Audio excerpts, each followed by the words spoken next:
Who is Representative Doug Bankson?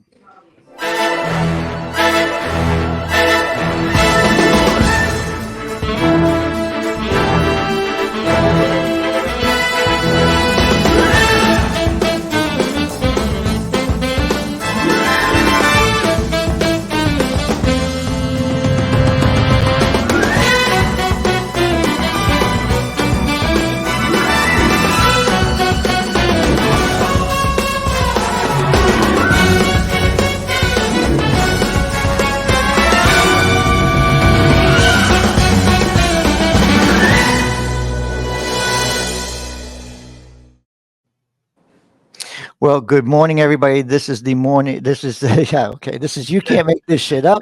I'm your host, Joel Hoxley, David Washington, and our special guest, Representative Doug Bankson. Could you Hello. introduce yourself, sir? Yes, hello, gentlemen. Joel and Dave, it's great to be with you. I'm just a simple man who wants to make a difference.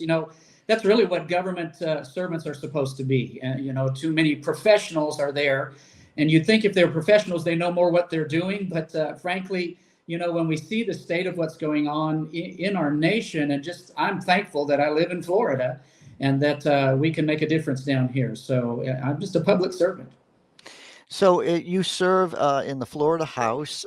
What district and what does your district look like? All right. Well, I'm in District 39, which we're right in the Central Florida area, mostly Orange County and a part of Seminole County. And of course, every 10 years when we have the census, there's a redistricting to make sure we all have approximately the same number of constituents. And so I have 185,000 bosses that I represent up in Tallahassee. Well, that's fantastic.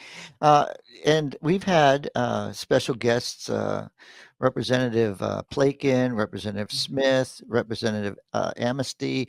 So we're really happy to have your constituents get the opportunity to hear you and our audience to be able to know who you are. But this is strictly a legislative update because you are in your office, and I want to explain that to the audience because the others have been able to talk about their political campaigns. So thank you very much. So talk about what you are proudest of that you got passed. All right. Well, again, it's just great to be up there. We've been through 2 sessions at this point, still in my freshman years here. But I was real pleased. We got a lot done this year. I was able to pass 7 out of the 11 bills that I either directly sponsored or was a prime co-sponsor. And, being a chaplain as well in the police department from past years here, I've really, of course, wanted to support our law enforcement. I think that's the foundation of civil society. And we had a couple of bills that I'm real excited about on that. The first one is the unlawful sale of alcohol beverages, or we call it the hookah bill. Now, again, there are lawful sales, and this doesn't affect those who are law-abiding, but the problem is, even in Orange County alone, we found out from law enforcement there were 96 of these in operation. And basically, after hours, they have illegal sales. There's gang involvement. There's organized crime. And most disgustingly, there's the sex trafficking. Literally, another colleague went on one of the bus of one of these establishments, and there are girls, they're literally tattooed like they're a piece of just a meat. Basically they scan them, choose the services they want. And, this is just a disgusting thing. The bottom line is law enforcement came to us and said, what we do is more of a slap on the wrist. They simply laugh. They turn right back around and open back up again because it's lucrative to them. So we were able to give this some real teeth. The bottom line, it went from a misdemeanor to a felony. And then with repeated different instances in this, they literally can be shut down. The building can be listed a public nuisance, and they can address it that way. So it was exactly what law enforcement was asking, to be able to address this and to stop this. This is statewide, so literally in our own district alone, it was very important and a top priority. Second one that we were able to give them a little more teeth in the law was the drag race bill. And nowadays you have to qualify what drag race you're talking about.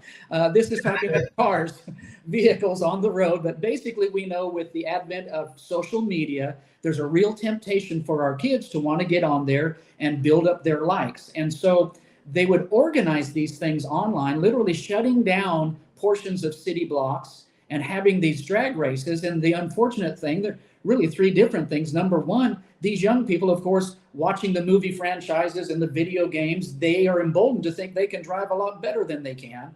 And sadly, some of them are actually losing their lives. Innocent bystanders are losing their lives. And of course, it's shutting down the flow of traffic, which sometimes can stop emergency vehicles. And, not to mention just simply being a nuisance to those who live in the neighborhoods.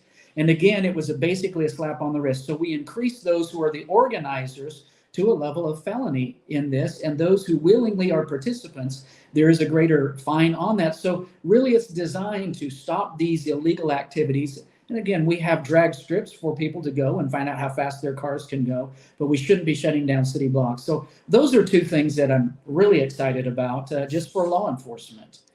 Well, I know there's a couple of bills that you want to talk about that didn't get through, but we're gonna see if David has any question for you. Okay.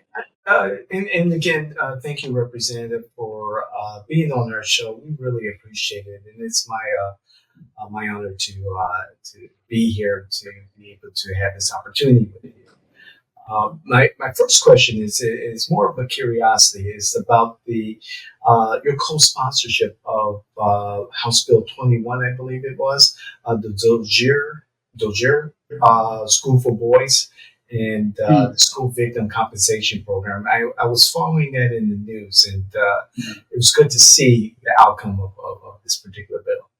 Yeah, what I'm really grateful for is we are seeing, in the midst of the chaos and craziness, there's some common sense things that go after and make sure and address things. We have to have justice for all. And, we can't simply cover over a thing and let it be just slide back in our history. We really need to make sure that these things are addressed and that the people that are hurting are helped. And it's just tremendous, even though justice delayed is not justice denied when we address these things. So it's just great to have different bills like that. And we had over 1,900 bills that are filed, and about, just under 300 that actually make it across the finish line, waiting to see if the governor will sign them. And so there's a lot of reading, a lot of study, a lot more than you realize before, when they tell you, oh, it's just 2 months out of your life. Well, they lied. Of course, they're government. Hey, but the bottom line, it's a lot of hard work to dig in and to find these bills like this. And so it's just a privilege to be a part of those and really be a part of history at that point. So, Okay.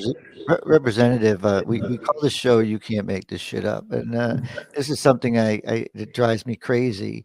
And Representative Smith asked said, kind of led to it. Why on earth would you spend your time looking at a bill that has no Senate support? I don't understand. That slows the committee down, doesn't it? Well, it can, but the point being there is sometimes it takes a few sessions to move a bill forward.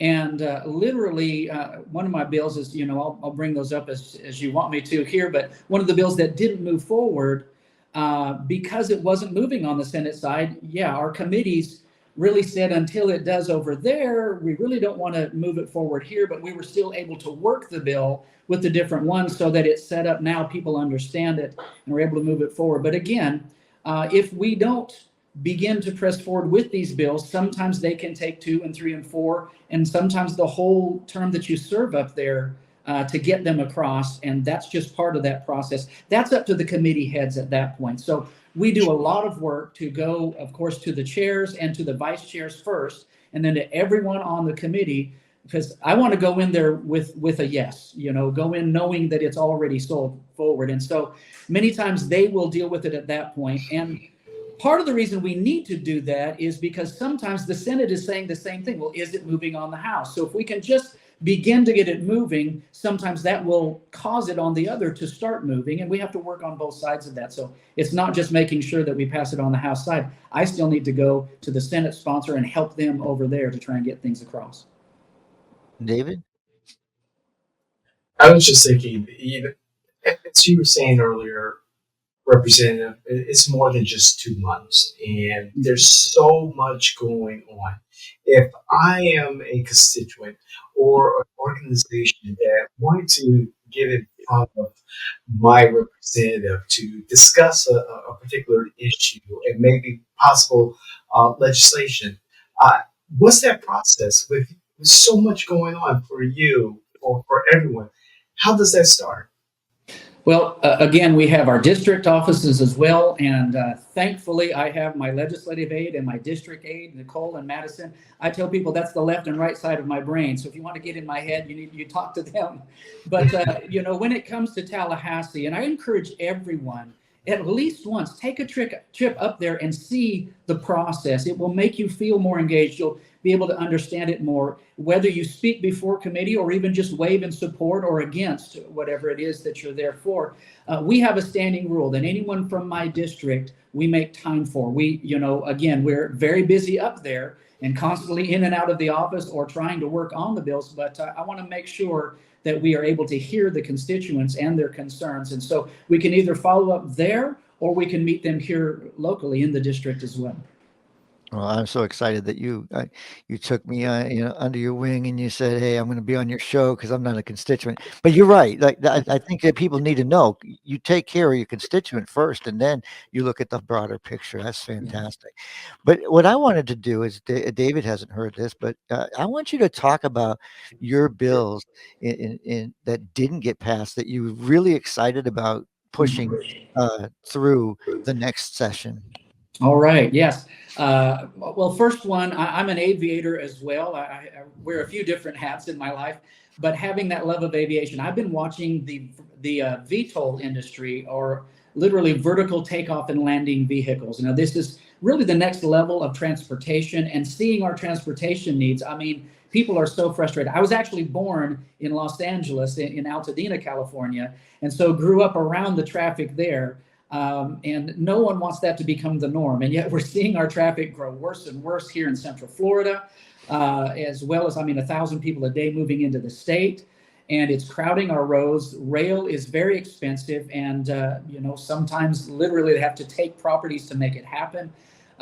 Where vertical takeoff and landing vehicles are a vehicle, again, just like it says, it's able to take off vertically and then move horizontally. And so this really is, I grew up watching the Jetsons, and so it's really exciting. The technology is there. The FAA is beginning to work on the rules of the air. And so what we want to do with the legislation is make sure that there's an opportunity for those within this industry to bring that industry to Florida. My goal is to make Florida the #1 leader in the world for vertical takeoff and landing and AAM technology. And literally by doing this, we ran a bill about vertiports. It was a general aviation bill, but the focus of that was dealing with vertiports, which is where these vehicles will take off and land. And so setting up the testing standards, the different things, working with FDOT. We worked for over a year with the FDOT, and many within the industry had meetings literally from those from California to Germany, several different OEMs that are developing these different type of vehicles. And really crafting the bill. It literally, when it came to me, someone said, "You're in aviation, you might be interested in this." What we got was a version of, I believe it's West Virginia. I may be wrong. If I don't have one of my gals from the other room, tell me, is that correct? See, there's the right half of my brain going off. Nicole said, yes. But here's the thing that bothered me when we got it. It was totally taxpayer funded. And I'm a low tax guy, basically, so it's like, I don't want the government to be paying for this. I don't want the taxpayer to be shouldering this. Let's let private industry in. One of my mottos is business does business better than government does business. So we want to make a way, not be in the way. So I really worked on this bill with the industry to say, what do you need? What functions and focuses here? And then also with the local municipalities to have their say, to make sure this works for everyone as this begins to find its way in the public vernacular and people begin to understand and say, yes, I'm comfortable with this.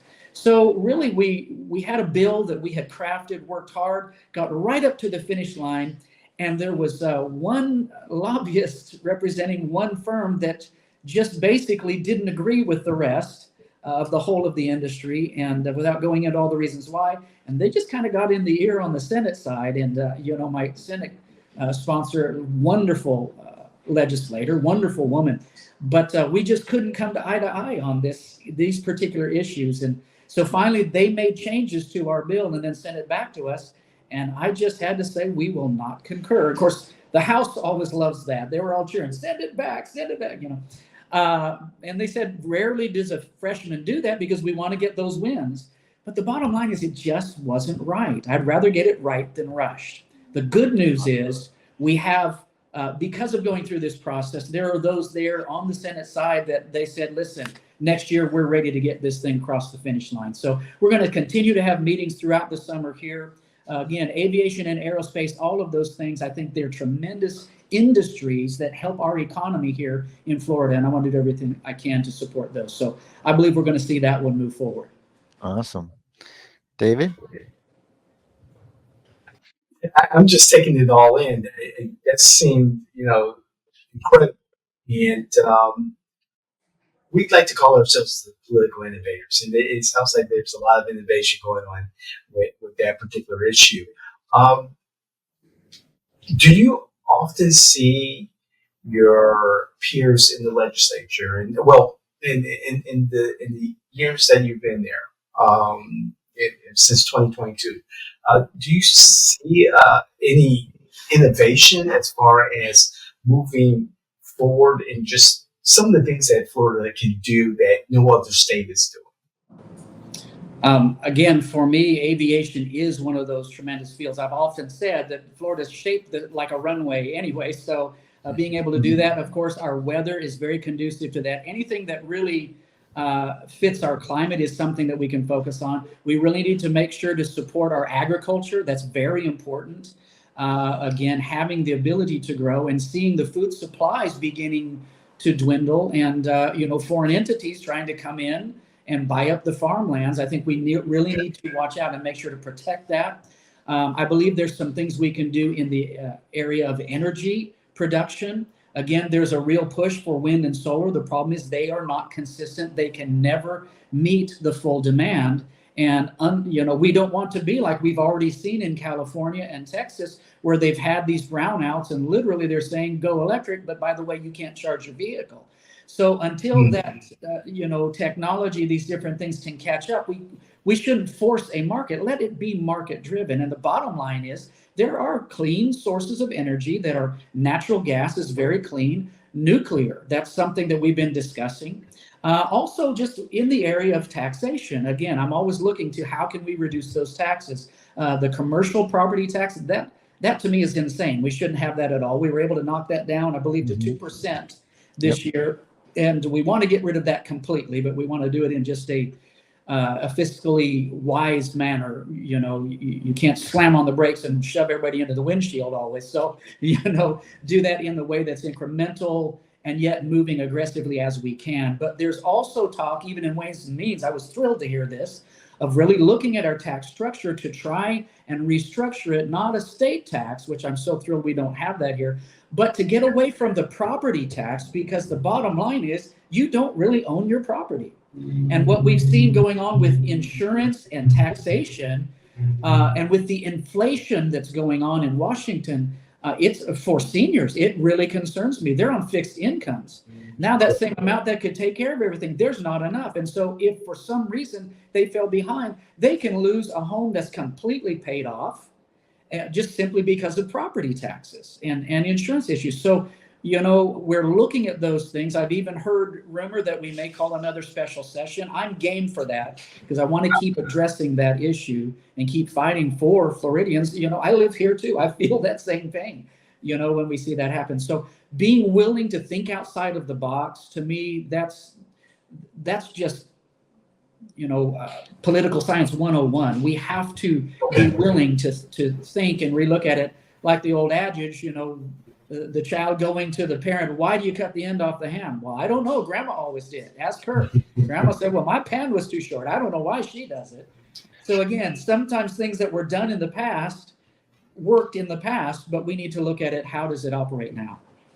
I want to know who Representative Doug Bankson is, because I know that you wear many hats. I don't think our audience knows that you're a pastor. I believe you did mention that you chaplain at the police department. Tell people in the short time we have left, who is Doug Bankson, why he actually ran for this office. That's all I need to know. All right. Well, again, yes, I am a pastor. I've been here. We founded a church together with a handful of people and a whole lot of faith. And we've grown to a church that really is involved in our community. I just believe if you're not making a difference, what difference do you make? You know, and so we've always taken a very practical approach to affecting the lives around us.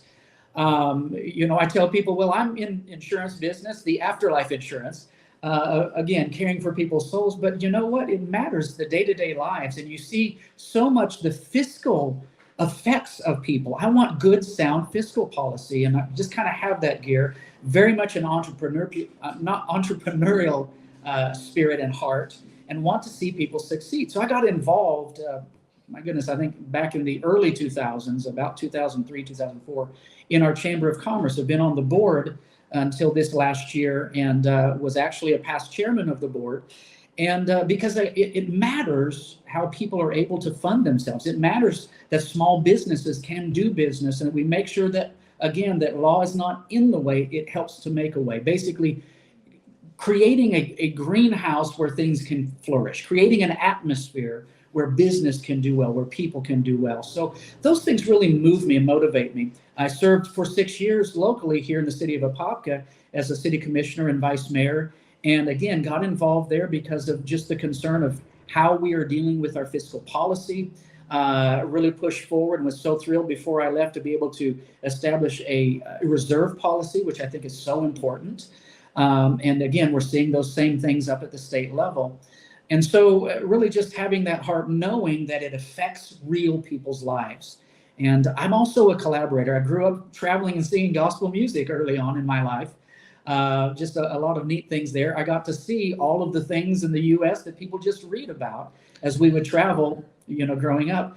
And so really, again, just a heart for people and want to see people succeed. And that's what moves me.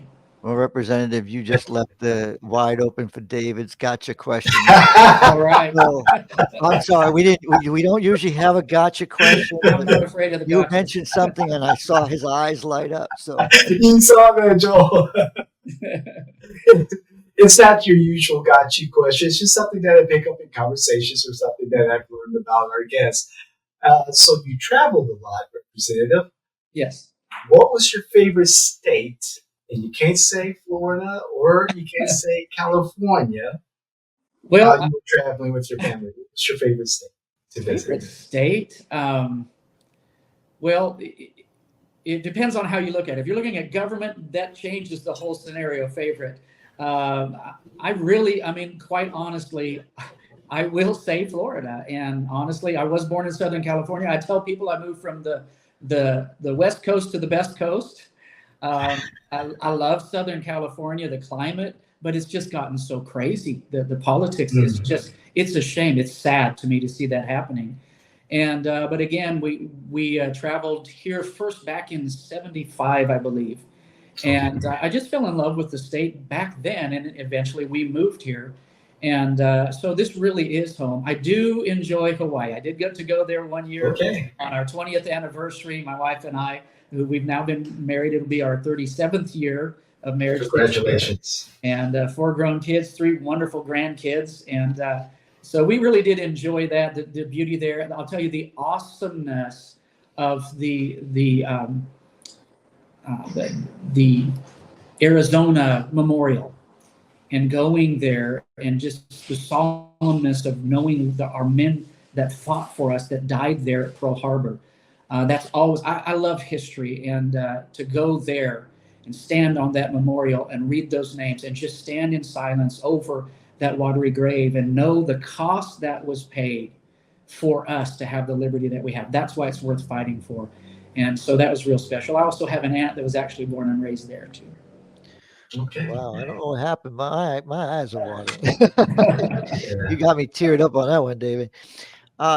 So where do I want to go? Oh, I have to ask this very carefully. So I'm going to be very clear.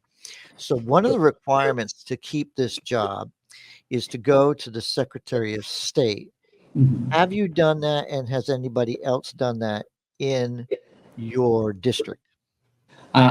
We still have time before we finish, going through that process. There's a certain date in June that we register all of those things. There is someone else that is in the race on the other side of the aisle. And so I look forward to the challenge of that. I like getting before people. I like talking. I like going door to door and talking with people and hearing them and letting them hear what I stand for. And so I feel like we did a Awesome. good job last couple of sessions. And I look forward to that part of the process of just letting people know, here's what I stand for. Whatever that is. Yeah, awesome. And I do Yes. have one other bill. I don't know if we have enough time, but my gold and silver legal tender bill, that one, I can't wait to move that one forward. Can you tell us a little bit about it? I know Sure, we yeah. have maybe a minute. Okay. So the bottom line is this: we know that our dollar is under attack worldwide. The BRICS nations are beginning to try and move the world economy away from our dollar. So we need stability. For 190 years, we depended on our dollar was backed by gold and silver. Okay. And in 1971, that changed, of course, with President Nixon tying it to Saudi oil. Now we know that we don't have that same stability. But gold and silver have a quality. They are a tangible asset. So this bill, the Gold and Silver Legal Tender Bill, or the Sound Money Act, basically in the Constitution, Article 1, Section 10, we as a state have a right to declare gold and silver, and only those two precious metals, as legal tender. If anyone looks on their dollar bill, it says this bill is legal tender, which makes it cash. It makes it transactional. Right now, gold and silver, again, is part of a portfolio, but it's a commodity. And if you have it and you want to actually use it, you have to transfer it into a cash. And at that point, there's capital gains tax. Again, government getting their pound of flesh. And so what this bill does by declaring gold and silver as legal tender, it gives it the same facility as cash. And so it makes it transactional. Two other parts of the bill deal with having a depository. And other states have built theirs. Texas spent $25 million. I didn't want to do that to Florida taxpayer money. So what our bill did was actually authorize the CFO to contract that. So basically, we can have the depository without having the weight of the purchase of it, of the building of it. And there's security in it. There's the insurance, everything that you would want and expect. The third thing is making it transactional. This is the exciting part. Basically, just as we use a debit card now for our dollars that are in our cash account, we can use that for gold and silver that would be in our account. That gold and silver is not fractionalized. You don't have to worry about a run on the bank because yours is yours. You can take it out anytime that you want, or you can leave it there. And literally, the final thing, it removes the penalty for buying less than $500 in the state of Florida. Right now, there's a tax on that. This would remove that so anybody can buy it in any increment that they want, begin to build that as a stability factor. Also, you can do transactions between two parties that are in agreement. So everything about this is great. And just last thing about that, just a way of illustration. In 1979, the average home was $75,000. That same home today is about $513,000. However, in gold in 79, it was 268 ounces of gold. Today, 268 ounces of gold. It fluctuates, but it's held its buying power where the dollar has lost its power because of inflation. So all of these things, it just makes it a real tool, and it pushes back against the CBDC, government controlling everything we buy and sell. Well, I'm going to tell you, Representative, you could talk all day, but it's your left and right brain that's going to come in and take you off. Yes. So, but yeah, I just wanted, I heard about your bills, and I wanted to share that because this is the innovation, this is the thinking that's there. You have great leadership in that district, and I would hope that you look to the representative. We need to like these. We need to share these. We need to get these out. So we're going to make sure that you have a copy, Representative. But I just want everybody to know this was exactly what you guys have given us. You've given us great updates, and we want to be able to support you. I'm going to actually have your campaign stuff on the initial card so that we can get that information out about the Secretary of State. So, David? I'm just amazed. I'm looking forward to the upcoming legislation. I think it's it's innovation, as we discussed before, and of course, the aviation legislation that you discussed. This is stuff that people really are not aware of. It should be aware of, and we really appreciate the fact, Representative Bankson, that you shared this time with us. This is great. I really appreciate it. And we would like to have you back, and maybe not in your office. We can really talk. I mean, listen, we really appreciate you coming up, and you get the final word, sir. All right. Well, again, I just want to thank you both for having this forum. It's just so important to have free flow of ideas and information. Let people make up their own minds. You know, I trust the American people. Well, sometimes common sense isn't as common, it seems. But I think a big part of that is because of things are so distilled and packaged because of certain agendas, rather than letting people have the information, medical freedom, economic freedom, all of these different things. And we need to fight for that freedom. Our forefathers fought for that for us. Our men and women in the service fight every day. Our law enforcement, they're out there keeping us safe. But we as the citizens, we need to make sure to stand for these things that matter, because I want to hand this America that I love to my grandchildren. And so we need to stand and we need to fight for those things. And that's why I do this. Awesome. Well, you can't make this shit up.